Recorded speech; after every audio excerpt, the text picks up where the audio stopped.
Hello friends.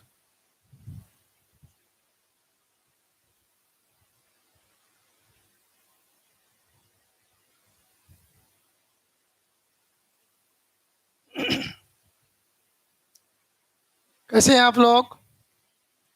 सब जुड़ चुके हैं तो जल्दी बताइएगा कैसा साउंड आ रहा है, कैसा पिक्चर है। सब ठीक ठाक है? यदि सब चीज़ ठीक ठाक है तो हम लोग स्टार्ट करते हैं। तो सबसे पहले हम लोग उस बातों को याद कर लें। पिछले क्लास में आपको सिखाने का कोशिश किया गया था कि जब कोई मैग्नेटिक फील्ड है कहीं पर और उसके लंबत दिशा में यदि चार्ज पार्टिकल को गति करते हैं तो उसके वेलोसिटी के लंबत दिशा में परपेंडिकुलर डायरेक्शन में फोर्स लगता है और वह चार्ज पार्टिकल सरल रेखीय पथ में स्ट्रेट पाथ में मोशन ना करके वह सर्कुलर मोशन करने लगता है। तो जब हम थ्रो करेंगे तो वेलोसिटी कितना है वो मुझे पता रहेगा, और यदि वेलोसिटी पता है मुझे तो उसका रेडियस कितना होगा सर्कुलर पाथ का वो निकाल सकते हैं। और उसके लिए फार्मूला पिछले क्लास में आपको मिल चुका था। तो चलिए हम लोग उसको वहीं से स्टार्ट करते हैं कि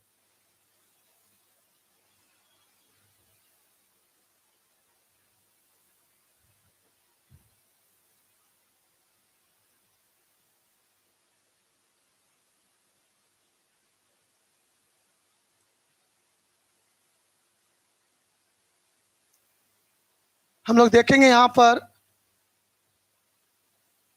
जब चार्ज पार्टिकल को हम लोगों ने गति कराया था इस दिशा में, तो इस पर उसके लंबा दिशा में फोर्स लगा था और वो फोर्स के बारे में आपको बताया था मैंने। यूनिफॉर्म मैग्नेटिक फील्ड में यदि हम लोग फोर्स लगाते हैं चार्ज पार्टिकल को उसके लंबा दिशा में गति कराते हैं तो आपको बताया था मैंने मैक्सिमम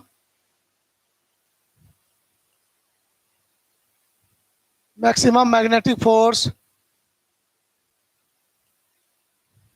फोर्स जो है वह रिक्वायर्ड सेंट्रीपिटल फोर्स के बराबर होता है। इसको हिंदी में हम लोग लिख दिए थे पिछले क्लास में। महत्तम चुंबकीय बल उस कण के लिए आवश्यक अभिकेंद्र बल के बराबर होता है। तो आवश्यक अभिकेंद्र बल के बराबर होता है तो मैक्सिमम चुंबकीय बल था क्यू वी बी, और वो था अभिकेंद्र बल था M V square upon R. तो जिसमें भी कैंसिल हो जाता है तो क्यू इंटू बी बराबर आपको मिलता है एम वी बाय आर। तो यहाँ से हम लोगों ने देख लिया था R equal to M V by Q into B, ये आपको मिला था। यदि आपसे प्रश्न किया जाए कि मैग्नेटिक फील्ड में चार्ज पार्टिकल को भी वेलोसिटी से थ्रो करेंगे उस मैग्नेटिक फील्ड के लंबत दिशा में तो उस पर फोर्स लगेंगे और वो आवेशित कण स्ट्रेट पाथ में मोशन ना करके सर्कुलर मोशन करेगा। तो उस सर्कुलर मोशन पाथ का जो है रेडियस कितना होगा, त्रिज्या कितना होगा, तो आपको यही जवाब देना होगा रेडियस आर बराबर M V by Q into B. यदि मैं इक्वेशन नंबर इसको 1 मान लूँ तो यहाँ से हमारा इक्वेशन 1 से क्लियर है। From equation 1 it is clear that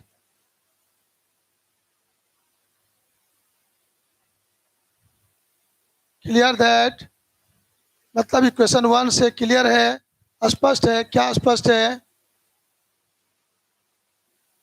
radius of the circular path in magnetic field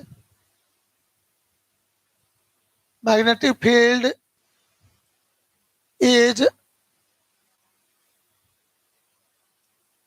directly proportional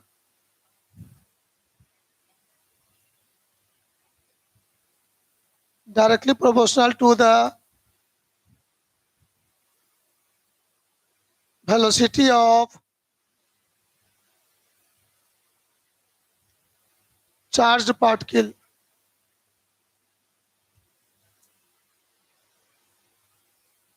इसको आप हिंदी में क्या कह देंगे? आराम से हिंदी लिख सकते हैं, थक जाइए, आपको लिखने का मौका हम दे देंगे। तो हो गया, चुंबकीय क्षेत्र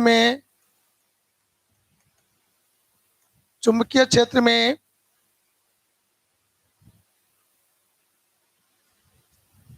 वृत्ताकार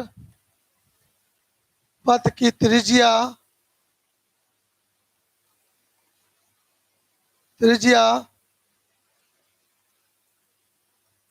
आवेशित कण के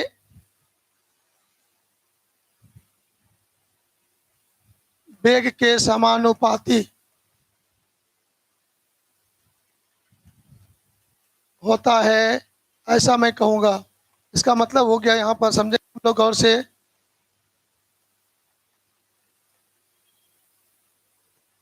radius is directly proportional to v। इस पर चर्चा हो चुकी थी, क्योंकि हमें यहीं से स्टार्ट करना था, इसलिए बात को लिख के हम आगे बढ़ रहे हैं।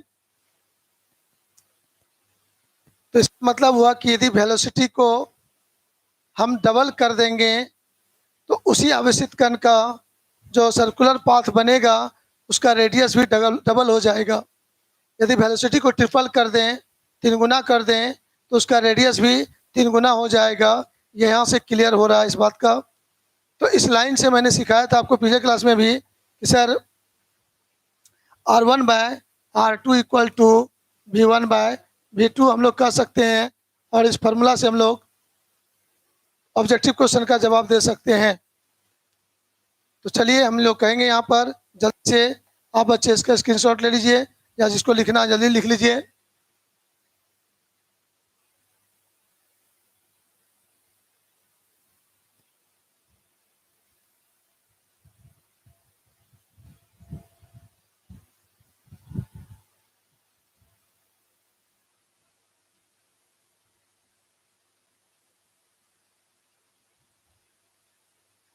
चलिए, सभी बच्चे ठीक ठाक हैं, कंसंट्रेट हैं, कंटिन्यू क्लास से जुड़े हुए हैं? जल्दी जल्दी जुड़ जाइए। जो भी बच्चे नहीं जुड़े हैं, जिनका दोस्त नहीं जुड़ा है, जल्दी से जुड़ने बताइए उसको, क्लास स्टार्ट हो गई है।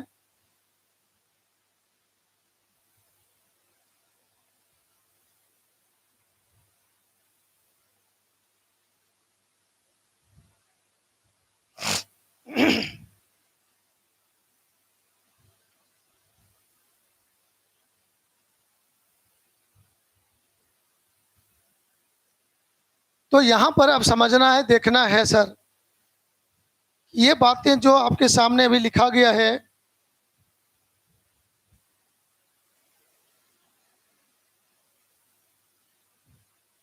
कि विचुम्बकीय क्षेत्र में वृत्ताकार पथ की त्रिज्या आवेशित कण के वेग के समानुपाती होता है। लेकिन ये तभी संभव है जबकि हम लोग ये सोचें, इस फार्मूला में जितने टर्म आए हैं, चार्ज पार्टिकल निश्चित होना चाहिए और मैग्नेटिक फील्ड भी निश्चित होना चाहिए। ना तो मैग्नेटिक फील्ड बदलना चाहिए, ना चार्ज बदलना चाहिए, तब ये बात सही है। और मैग्नेटिक फील्ड भी बदल जाए, चार्ज भी बदल जाए, तब ये बात ना बोलेंगे। तब तो हमारे लिए रेडियस को निकालने के लिए ये फार्मूला है, हम उसका अप्लाई करेंगे। लेकिन यहाँ पर ध्यान देंगे गौर से,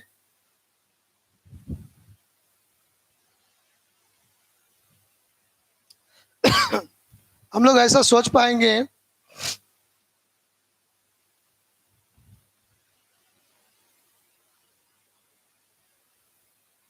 सर, यदि हम लोग ये सोचें समान वेग से अलग अलग पार्टिकल को गति कराया जाए।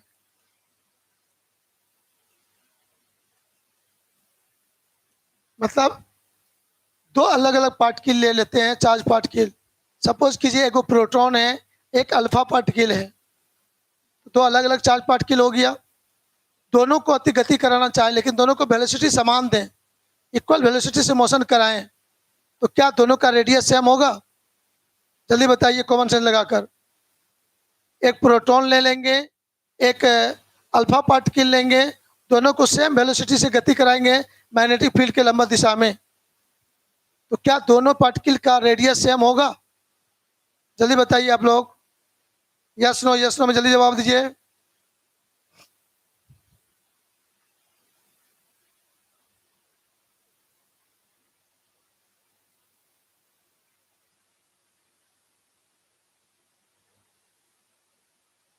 चलिए, सारे बच्चों का जवाब है नहीं। कुछ बच्चों ने कह दिया यस। नहीं सर, यस नहीं, नो जवाब सही है आपका। आपका जवाब नो है, सही जवाब आपका है। क्योंकि गौर से देखोगे यहाँ पर होगा R inversely proportional to Q. यदि चार्ज पार्टिकल का चार्ज इंक्रीज हो जाएगा तो प्रोटॉन और अल्फा पार्टिकल, तो प्रोटॉन और अल्फा पार्टिकल में अंतर है। अल्फा पार्टिकल का चार्ज और मास दोनों जो है बदल जाता है। चार्ज पार्टिकल बदलने का मतलब मास भी उसका बदलेगा और चार्ज भी बदलेगा, तो दोनों जब बदल ही जाएंगे तो वेलोसिटी सेम रहने पर हम लोग कह सकेंगे R inversely proportional to charge Q, ऐसे कहेंगे हम लोग। इस बात को ध्यान में रखना है। तो यदि चार्ज को हम इंक्रीज करेंगे, चार्ज को बढ़ा दें, इंक्रीज करा दें, बढ़ेगा तो रेडियस छोटा होगा। रेडियस क्या होगा? छोटा होगा। और चार्ज यदि कम होगा, घटाएंगे, तो रेडियस क्या होगा? बढ़ जाएगा। तो ये सब ऑब्जेक्टिव क्वेश्चन आपके सामने बनेगा, आएगा, उस पर ध्यान रखिएगा। तो चलिए यहाँ से हम आगे बढ़ते हैं और पेज को चेंज करते हैं। अब यहाँ पर आपको बताना है सर कि आपका जो ये चार्ज पार्टिकल है उसका रेडियस उसके मोमेंटम के अनुसार सोचेंगे। यदि चार्ज पार्टिकल, हम लोग ऐसा सोचें, यदि चार्ज्ड पार्टिकल का मास m हो तथा वेलोसिटी भी हो, तो हम लोग कहेंगे तो उसका मोमेंटम, ध्यान दीजिएगा, मोमेंटम हिंदी में क्या कहते हैं इसको? संवेग। संवेग p बराबर आप क्या कहिएगा? m भी कहिएगा। अब आप बच्चों से क्वेश्चन कर देगा कि रेडियस क्या चार्ज पार्टिकल के संवेग पर निर्भर करता है? यदि चार्ज पार्टिकल के मोमेंटम को बदल दूं, संवेग को बदल दूं, तो क्या वो रेडियस बदलेगा? तो यहां भी हमको जवाब देना होगा यस। मोमेंटम बदलने का मतलब हो गया, गौर करके देखिएगा। अब आपको समझाते हैं कैसे। रेडियस के लिए फॉर्मूला था एम भी बाय क्यू बी, तो आप यहाँ पर कह सकोगे R equal to P by Q B, आप कह सकोगे। इसका मतलब यहाँ से हो गया चार्ज पार्टिकल ना बदला जाए, चार्ज पार्टिकल को ना बदलें और सिर्फ मोमेंटम को बदलें। तो मोमेंटम बदलेगा मतलब मास बदले, वेलोसिटी बदलें, तो मास m इंटू भी बदलेगा। तो यहाँ पर भी ये इक्वेशन नंबर 2 हो गया। रेडियस का फॉर्मूला मोमेंटम के टर्म में आप क्या आया, तो यहाँ से भी स्पष्ट हो जाएगा सर कि R radius R proportional to momentum हम कह सकेंगे। आर समानुपाती मोमेंटम संवेग होगा, त्रिज्या समानुपाती संवेग। वृत्ताकार पथ का जो त्रिज्या है उस आवेशित कण के संवेग के समानुपाती होता है। Radius of the circular path in magnetic field is directly proportional to the momentum of that particle. इसका मतलब संवेग को यदि आप इंक्रीज करेंगे तो रेडियस भी आपका इंक्रीज करेगा, रेडियस भी आपका बढ़ेगा।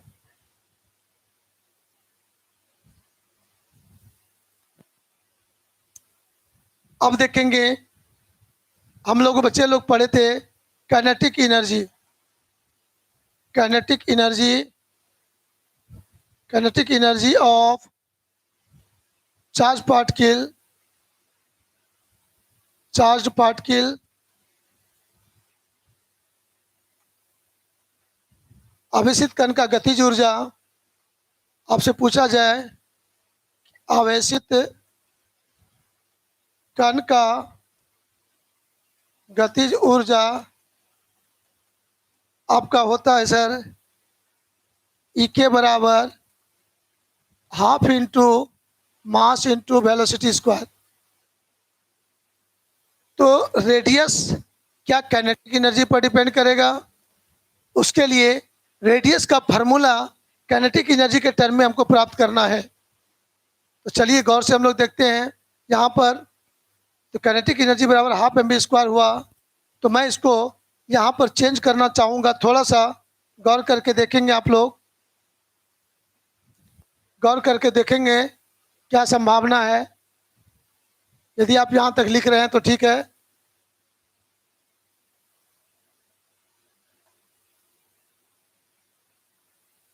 यहाँ से मैं इसको चेंज करना चाहूँगा ई के बराबर, मैं इसमें थोड़ा सा मॉडिफाई करूँगा, 1/2 रहने दीजिए, एम स्क्वायर भी स्क्वायर बाय एम लिख सकता हूँ। गौर से जरा सुनो, जल्दी बताइए। तो वैसा चेंज कर सकता हूँ मैं। चेंज क्यों करूँगा? क्योंकि एम इंटू भी के बदले मैं क्या लेना चाहता हूँ? पी लेना चाहता हूँ, मोमेंटम लेना चाहता हूँ, संवेग लेना चाहता हूँ। इसीलिए एम से ऊपर नीचे डिवाइड कर मल्टीप्लाई कर दिए ऊपर नीचे, तो ऊपर में एम स्क्वायर आ गया। अब एम स्क्वायर भी स्क्वायर वहाँ पर हो गया, एम इंटू भी का पूरे होल स्क्वायर हो जाएगा। तो यहाँ से मैं चेंज करके यहाँ लाना चाहूँगा आपको। तो ई के बराबर आप आराम से कहोगे हाफ इंटू एम भी का स्क्वायर कर दोगे बाय एम कर दोगे। तो एम भी का स्क्वायर यदि आप करते हैं तो गौर से देखिएगा, ये हो जाएगा आपका ई के इक्वल टू आपका हो जाएगा पी स्क्वायर बाय 2m हो जाएगा। यहाँ से p बराबर लिखना चाहेंगे हम लोग तो हो जाएगा 2m ई के अंडर रूट हो जाएगा। तो मोमेंटम p का मान ये आपका हो गया। तो रेडियस का जो फार्मूला आपको मिला है इक्वेशन नंबर 2, उस इक्वेशन नंबर 2 पर अपना माइंड को ले जाइए आप लोग और गौर करके देखिए। p के जगह पर ये मान पुट कर देंगे यहाँ पर, तो हमारा चेंज हो जाएगा और इक्वेशन नंबर 3 मिल जाएगा। तब आपका रेडियस आपका चेंज हो जाएगा। तो गौर से देखिए, थोड़ा सा मैं इसको अप कर रहा हूँ, गौर से आप इसको देखना है आपको। तब मैं यहाँ कहूँगा radius of circular path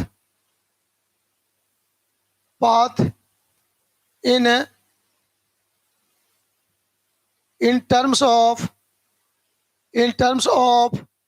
kinetic energy. Kinetic energy मतलब हम लोग कह सकते हैं वृत्ताकार पथ की त्रिज्या, वृत्ताकार पथ की त्रिज्या गतिज ऊर्जा के टर्म में, गतिज ऊर्जा के पदों में आपका इस तरह से हो जाएगा R बराबर P बाय क्यू भी है आपका। यहाँ से हो जाएगा R बराबर P को रिप्लेस करेंगे और उसके स्थान पर लिखेंगे √2m(e)k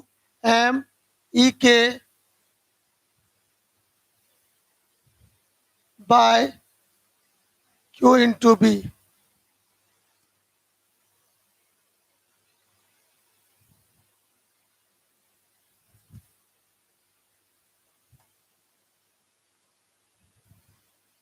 तो रेडियस r के लिए ये फार्मूला हो गया आपका।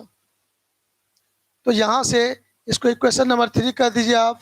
और इक्वेशन 3 हमको बताने के लिए तैयार है मैग्नेटिक फील्ड निश्चित हो, चार्ज भी निश्चित हो, हम चार्ज पार्टिकल ना बदलें, एक ही चार्ज पार्टिकल को अलग अलग काइनेटिक एनर्जी से थ्रो करें। काइनेटिक एनर्जी बदल बदल कर हम उसको एक ही पार्टिकल को एक ही मैग्नेटिक फील्ड में बार बार फेंकेंगे, थ्रो करेंगे, तो वहाँ पर देखा जाएगा कि रेडियस भी बदल जाएगा और रेडियस हो जाएगा डायरेक्टली प्रोपोर्शनल टू √E(k)।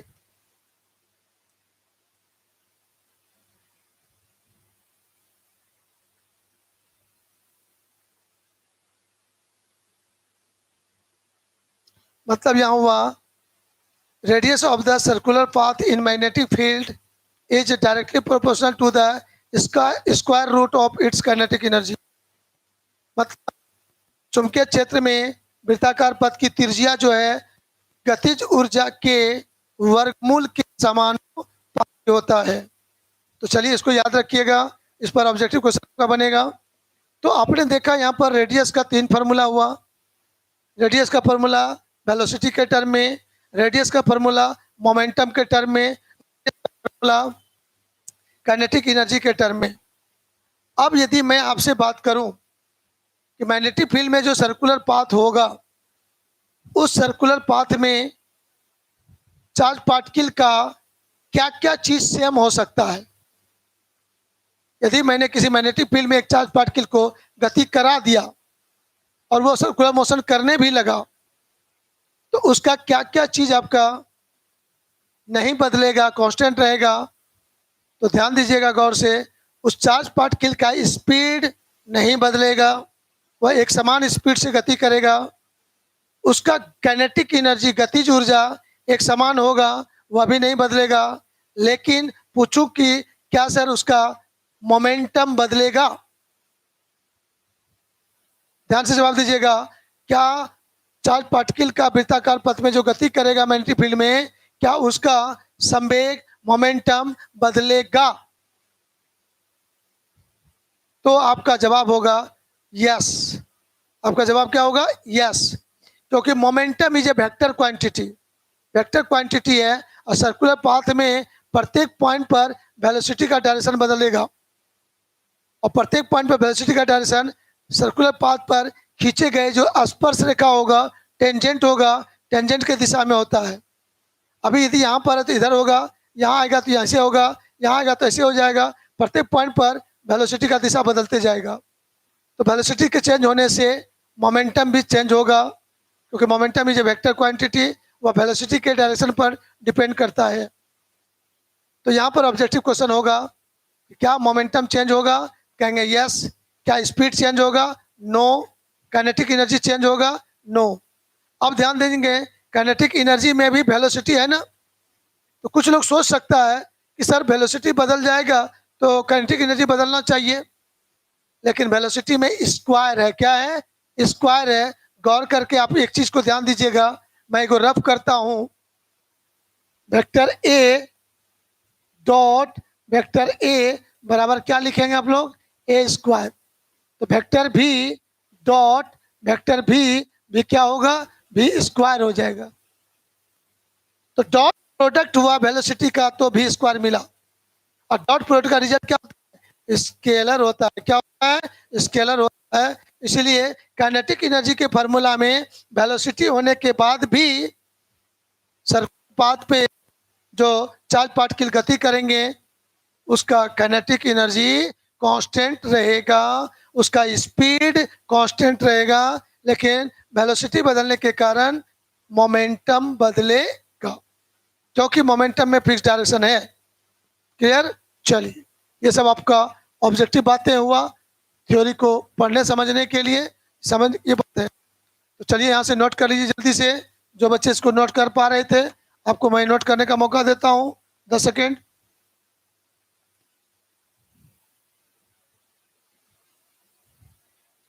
तो रेडियस का फार्मूला मैंने सीख लिया कि यदि चार्ज पार्टिकल को मैग्नेटिक फील्ड में थ्रो करते हैं तो उसका रेडियस क्या क्या हो सकता है। अब हम लोग कैलकुलेट करेंगे यहाँ पर चार्ज पार्टिकल के बारे में कि यदि वो सर्कुलर पाथ में मोशन करेगा तो चार्ज पार्टिकल का टाइम पीरियड कितना होगा, चार्ज पार्टिकल का फ्रीक्वेंसी कितना होगा, इन सभी बातों पर हम लोग गप करेंगे। चलिए रेडी, तैयार हैं आप लोग? अब यहाँ पर बहुत इंपॉर्टेंट बात आपके सामने होने वाला है, गौर से देखेंगे।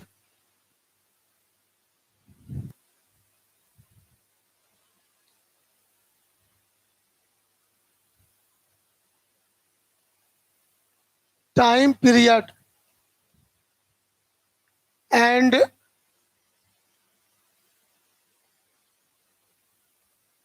frequency and angular velocity of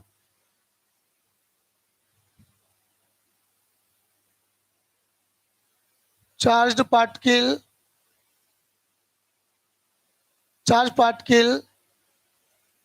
in on circular path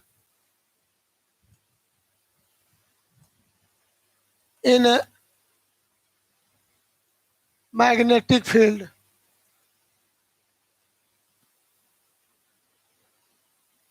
इसका मतलब आप लोग समझ गए होंगे हिंदी में क्या मतलब हुआ इसका। चुंबकीय क्षेत्र में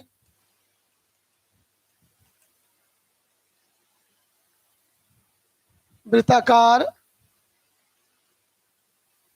पथ पर गतिशील आवेशित कण का आवर्तकाल आवृत्ति तथा कोणीय वेग,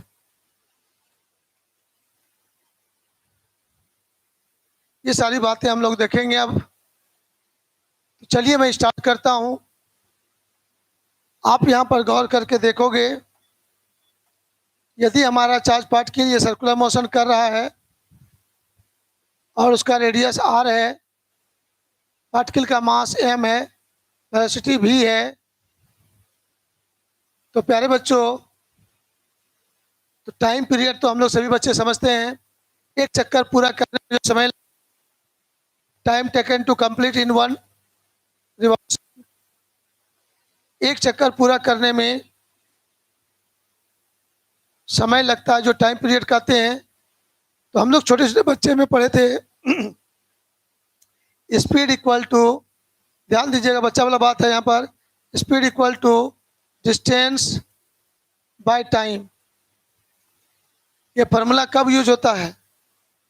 आप देखे होंगे बच्चे क्लास में, v बराबर u प्लस ए टी भी है, v स्क्वायर बराबर u स्क्वायर प्लस 2as भी है। तो गौर से देखो कि यहाँ पर वेलोसिटी के लिए बहुत सारा फार्मूला है, लेकिन मैंने क्या कहा, यहाँ पर इसका स्पीड जो चार्ज पार्टिकल गति करता है, तो प्रत्येक पॉइंट पर वेलोसिटी का मैग्नीट्यूड को हम लोग स्पीड बोल सकते हैं और वही स्पीड हमारा कांस्टेंट होता है। तो यहाँ पर जो स्पीड है ये स्पीड कांस्टेंट है, वेरिएबल नहीं है। तो ये स्पीड निकालना है तो डिस्टेंस बाय टाइम लिखेंगे।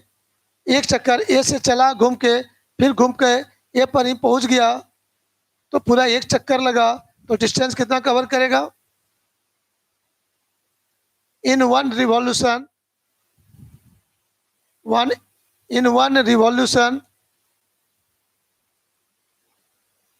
डिस्टेंस कितना कवर करेगा? डिस्टेंस सारे बच्चे बता सकते हैं, 2πr, जल्दी बोलिए हाँ या ना। सरकमफ्रेंस के बराबर एक चक्कर पूरा करेंगे तो 2πr परिधि होगा। टाइम जो लगेगा, टाइम t जो होगा, उसका डिस्टेंस को हम लोग s से डिनोट करते हैं, टाइम टी जो होगा वही होगा टाइम पीरियड। वो क्या कहलाएगा? टाइम पीरियड कहलाएगा। आवर्तकाल इसका सिंबल क्या होगा? कैपिटल टी लिखेंगे। तो यहाँ पर हम लोग बोलेंगे स्पीड इक्वल टू, स्पीड को हम लोग यहाँ पर भी से डिनोट करें, स्पीड इक्वल टू हो जाएगा एस बाय टी। तो यहाँ से टी बराबर हो जाएगा तुम्हारा एस बाय भी हम लोग लिख पाएंगे। ध्यान दोगे तो पूरा 1 रिवॉल्यूशन के लिए बात कर रहे हैं, एक चक्कर पूरा होने के लिए बात हो रही है यहाँ पर। तो यहाँ पर टी के जगह कैपिटल टी लिखेंगे, टाइम पीरियड होगा ये। एस के जगह 2 पाई आर लिखेंगे, बाय भी लिखेंगे। तो 2 पाई आर बाय भी ये होगा टाइम पीरियड के लिए फॉर्मूला। जो आपको कहा था आवर्तकाल क्या फॉर्मूला क्या होगा, तो आपका जवाब हो गया टी बराबर 2 पाई आर बाय भी। अब यहाँ पर रेडियस और टाइम पीरियड के बीच रिलेशन ये मिल गया आपका, और यहाँ पर वेलोसिटी भी आपका है और आपका रेडियस भी है। तो इस टाइम पीरियड को हम लोग रेडियस के टर्म में लिखना चाहेंगे, वेलोसिटी को यहाँ से हटाएंगे। तो वेलोसिटी का जो फॉर्मूला था उसको हम लोग यहाँ यूज करेंगे। तो गौर करके देखिए क्या चेंज कर सकते हो आप लोग यहाँ पर। एक छोटा सा चीज़ आपको बगल में लिख के दिखाते हैं, याद दिलाते हैं। आप लोग यहाँ पर पढ़ चुके थे आर बराबर एम इंटू भी बाय, एम इंटू भी बाय आपने पढ़ा क्यू इंटू बी। तो यहाँ से भी इक्वल टू लिखना चाहें हम लोग तो क्या हो सकता है? तो भी इक्वल टू लिखना चाहेंगे, यहाँ हो जाएगा Q into B into R by M. तो क्यू भी को हटाकर हम ये टर्म लिखना चाहेंगे यहाँ पर। तो चलिए तो क्या संभावना है देखिए। तो हम लोग यहाँ से हम लोग देखेंगे 2 पाई आर रहने दीजिए, भी को रिमूव कर दीजिए यहाँ से, तो हो जाएगा Q B R by M. M ऊपर चल जाएगा, आर कैंसिल हो जाएगा। तो बहुत मज़ेदार चीज़ मिलने वाला है, बहुत ही इंपॉर्टेंट चीज़ मिलने वाला है, गौर से देखिएगा। टाइम पीरियड टी बराबर आपका हो जाएगा, आर आर कैंसिल हो गया, एम ऊपर चला गया, तो हो जाएगा 2 pi M by Q into B. बहुत ही इंटरेस्टिंग फार्मूला आ गया है, ये बहुत सारी चीज़ों की जानकारी आपको देने वाला है, गौर से इसको देखिएगा आप। मैग्नेटिक फील्ड में जो आवेशित कण को गति कराएंगे हम लोग, वो आवेशित कण जो गति करेगा तो एक चक्कर पूरा कितने समय में करेगा उसका टाइम पीरियड आपको कैलकुलेट करना पड़ेगा। टाइम पीरियड बराबर 2 pi M by Q into B. यहाँ पर आप गौर से देखिए, ना तो रेडियस दिखाई पड़ रहा है ना तो वेलोसिटी दिखाई पड़ रहा है। इस फार्मूला में ना तो रेडियस रहा ना वेलोसिटी रहा। बड़ा मजेदार चीज आ गई आपके सामने, बहुत इंटरेस्टिंग चीज है, गौर से इसको देखते हैं हम लोग। तो इसका मतलब हो गया कि टाइम पीरियड खूब अच्छा से सोचना। कुछ देर पहले मैं आपको दिखा चुका था, अब थोड़ा दिमाग पर जोर लगेगा और मजा आएगा। सर हम लोगों ने एक चीज छोटा सा सोचा था, यदि v वेलोसिटी से मोशन कराएंगे, v1 वेलोसिटी से, तो रेडियस हमारा बनेगा r1। जल्दी सोचिएगा, हाँ या ना? वेलोसिटी बढ़ा देंगे सर तो रेडियस बढ़ जाएगा। वेलोसिटी यदि मैं बढ़ा दूं तो रेडियस भी क्या होगा? बढ़ जाएगा। वेलोसिटी बढ़ा के v2 कर देंगे तो रेडियस बढ़ के क्या हो जाएगा? r2। तो वेलोसिटी बढ़ाते जाएंगे, रेडियस बढ़ाते जाएंगे, लेकिन पहला जो पथ है, इस पहला पथ में फर्स्ट ये पाथ हुआ, ये सेकेंड हुआ। गौर से देखिएगा, फर्स्ट पार्ट का टाइम पीरियड क्या बोलेंगे? टी। सेकेंड का भी टाइम पीरियड क्या बोलेंगे? यदि यह टी मान लो 2 सेकेंड है तो ये टी भी क्या होगा? 2 सेकेंड ही होगा। ये तो थोड़ा सा अटपटा चीज लगता है, लेकिन फार्मूला हमको करना है। हम लोग आइए वहां पर अब विचार करेंगे। ये चीज बताना चाह रहा है कि सर वेलोसिटी बदलने पर रेडियस बदल जाएगा, मतलब सर्कुलर पाथ बदल जाएगा। वेलोसिटी को दुगुना करेंगे, सर्कुलर पाथ का रेडियस भी दोगुना हो जाएगा, आपने सुन चुका है। लेकिन पहला वाला सर्कुलर पाथ जो है छोटा वाला और दूसरा बड़ा वाला जो सर्कुलर पाथ है का छोटा वाला में भी वो चार्ज पार्टिकल मेरा यदि 2 सेकंड में एक चक्कर लगाता है तो दूसरा का जो सर्कुलर पाथ है उसमें भी टाइम पीरियड 2 सेकंड ही लगेंगे। यही चीज हमें यहाँ पर इस इक्वेशन से समझ में आना चाहिए। ये इक्वेशन हमें यही बताना चाहता है। तो चलिए यहाँ पर लिखाएंगे, लेकिन थोड़ा सा इसको आप जल्दी से नोट कर लीजिए, तब फिर हम लोग आगे चलेंगे।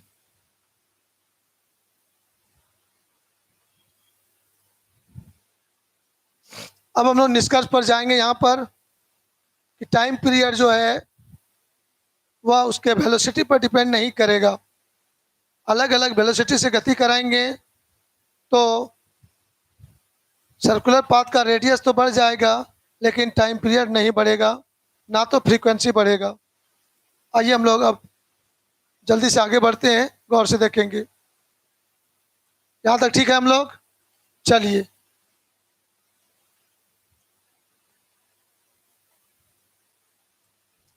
इसका इक्वेशन नंबर आप कितना दिए थे उधर? चलिए इक्वेशन नंबर 4 दे दिया मैंने। इक्वेशन नंबर 4 हमें क्या सिखा रहा है? इक्वेशन नंबर 4 दिखा रहा है कि सर टाइम पीरियड का मान वेलोसिटी पर डिपेंड नहीं करता है। तो यहाँ पर कहेंगे सर्कुलर पाथ पर आवेशित कण चार्ज पार्टिकल का टाइम पीरियड टी उसके वेलोसिटी पर डिपेंड नहीं करता है। डिफरेंट डिफरेंट रेडियस वाला सर्कुलर पाथ होगा, फिर भी सबका टाइम पीरियड समान होगा। अब मैं जल्दी से 2 मिनट में इसका फ्रीक्वेंसी लिख लेता हूं। आवृत्ति फ्रीक्वेंसी बराबर क्या होता है? किसी भी कण का वस्तु का आवृत्ति फ्रीक्वेंसी क्या होता है? 1 बाय टाइम पीरियड। आवृत्ति क्या होता है? 1 बाय आवर्तकाल, 1 बटे आवर्तकाल। इंग्लिश में बोले तो frequency equal to 1 by time period. तो यहाँ पर हम लोग निकालना चाहेंगे, इस फॉर्मूला को यूज कीजिएगा। ये हमें अभी यूज करना है, T बराबर 2 pi m by Q B. तो 2 pi m by Q B इसको यूज करेंगे हम लोग। यहाँ पर लिखेंगे frequency equal to 1 by time period.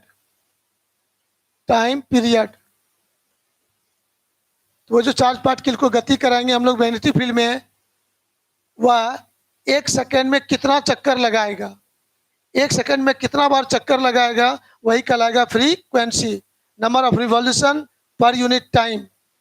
इकाई समय में लगाए गए चक्करों की संख्या आवृत्ति कहलाता है। तो फ्रीक्वेंसी आवृत्ति बराबर आपका है 1 बटे आवर्तकाल। तो यहाँ पर हम लोग देखेंगे तेजी से, फ्रीक्वेंसी का सिंबल यदि n दे दें तो 1 बाय टाइम पीरियड t हो जाएगा। n दें, f दें, जो भी दे सकते हैं। तो n बराबर हो जाएगा 1 by 2 pi m by Q B. Time period का मान बैठा दोगे आप, यहाँ से फ्रीक्वेंसी n बराबर आपका हो जाएगा क्यू बी, या डायरेक्ट लिखते हैं 1/2 pi into Q B by M. ये फ्रीक्वेंसी भी जो है, मतलब ये छोटा वृत्ताकार पथ, उससे बड़ा वाला पथ, उससे भी बड़ा वाला पथ है, इसका रेडियस r1 है, इसका रेडियस r2 है, इसका रेडियस r3 है। यहाँ पर कण का वेलोसिटी v1 है, यहाँ पर कण का वेलोसिटी v2 है, यहाँ पर कण का वेलोसिटी v3 है, लेकिन लेकिन यहाँ पर बता रहा हूँ, इसमें टाइम पीरियड टी, इसमें भी टाइम पीरियड टी, इसमें भी टाइम पीरियड टी, इसमें फ्रीक्वेंसी पूछेंगे एन, इसमें फ्रीक्वेंसी एन, इसमें फ्रीक्वेंसी एन, सब में फ्रीक्वेंसी समान होगा। संकेंद्रीय वृत्ताकार पथ है, अलग अलग पथ है, सभी में एक ही चार्ज पार्टिकल है। यहाँ पर चार्ज क्यू है, इसका भी चार्ज क्यू है, इसका भी चार्ज क्यू है। पार्टिकल को नहीं बदले हैं, ना मैग्नेटिक फील्ड बदल रहे हैं, लेकिन उसका अलग अलग वेलोसिटी से गति कराएंगे, सर्कुलर पाथ अलग अलग होगा, और सब में उस कण का फ्रीक्वेंसी समान होगा। मतलब छोटा वाला पथ में 1 सेकंड में 10 चक्कर लगाएगा, तो दूसरा वाला भी पथ में 1 सेकंड में 10 चक्कर लगाएगा, और तीसरा वाला पथ में भी 1 सेकंड में 10 चक्कर लगाएगा। तो मतलब वेलोसिटी और त्रिज्या पर उसका फ्रीक्वेंसी का मान निर्भर नहीं करता है। अलग अलग पथ होने पर भी सभी पथ में फ्रीक्वेंसी एक समान होता है, और इस फ्रीक्वेंसी का एक स्पेशल नाम दिया गया है, साइक्लोट्रॉन फ्रीक्वेंसी। नाम क्या दिया गया है? Cyclotron frequency.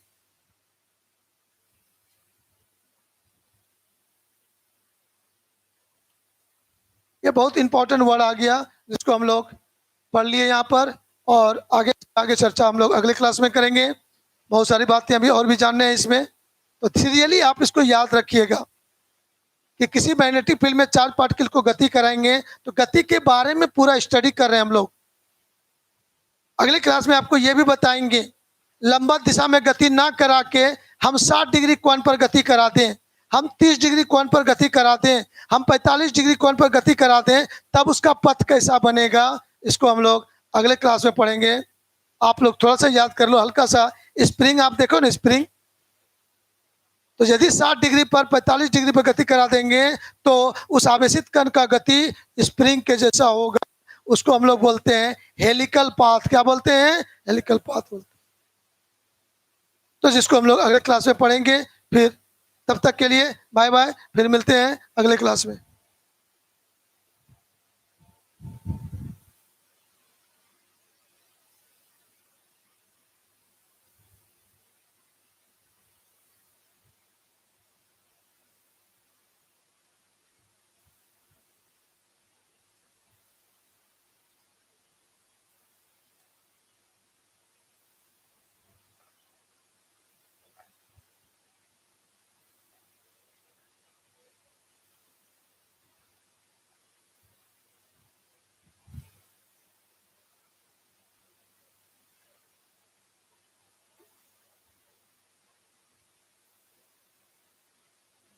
चलो कुछ